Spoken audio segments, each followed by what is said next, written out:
Betalingsbalancen i tjenesteydelser. Betalingsbalancen består af to dele, en synlig og en usynlig del. Den synlige del, det er varehandel, som også er kaldet handelsbalance. Og den usynlige del, det kan fx være en turist, der bliver fløjet til Mallorca, men det er jo ikke personen, der handles med, det er rejsen. Disse to ting, den usynlige og den synlige del, det udgør betalingsbalancens løbende poster, som er en opgørelse over import og eksport i Danmark over et år.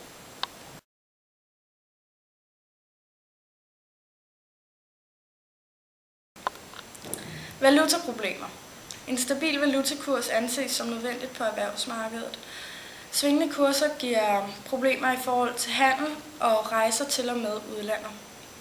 Hvis hotelregningen f.eks. svinger dagligt, bliver det surt at være turist, da man aldrig kan vide, hvor meget man betaler for sit hotelværelse. Den ene dag kan det være højere, eller den anden dag kan det være billigere. Valutasvingninger vanskeliggør os udenrigshandlen, da vi ikke har samme møntfod. Dollar og krone f.eks. har jo svingninger, specielt dollaren svinger.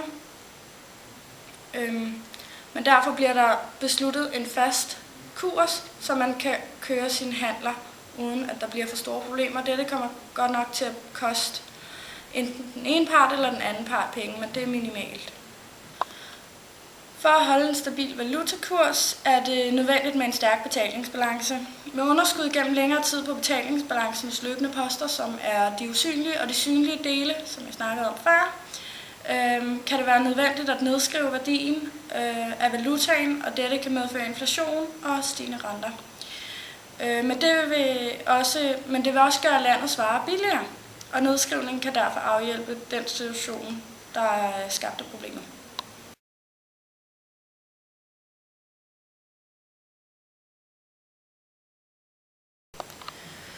Statens budget. Statens budget er en opgørelse over statens indtægter og udgifter. Folketinget vedtager hvert år en finanslov, som afgør, hvor pengene skal gå hen, hvor de skal komme fra ved f.eks. afgifter og skatter, og hvordan de skal bruges. De offentlige budgetter har stor betydning for samfundsøkonomien. Når det offentlige øger sine udgifter, kan det f.eks. medføre øget vækst og beskæftigelse, så påvirker det samfundsøkonomien. Og det samme sker også, hvis det offentlige sparer, så trækker økonomien sig sammen.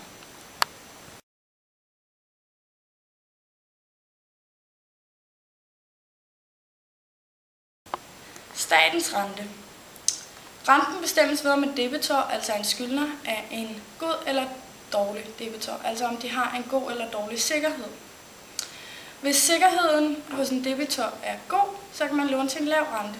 De fleste stater betegnes som gode og sikre debitorer. Renterne stabiliserer sig selv rundt omkring, altså hvis et land har en sikker økonomi, har en højere rente end et land med nogenlunde samme sikkerhed, vil investorerne købe, hvor renten den er høj, og så vil renten stabiliseres. Altså hvis efterspørgselen øges, så stiger renten. En revaluering af kronen kunne skaffe billigere varer fra udlandet, men ville samtidig betyde øgede problemer med outsourcing af arbejdspladser. Det er vigtigt for erhvervslivet og boligejere, at renten er lav og inflationen er aftagende.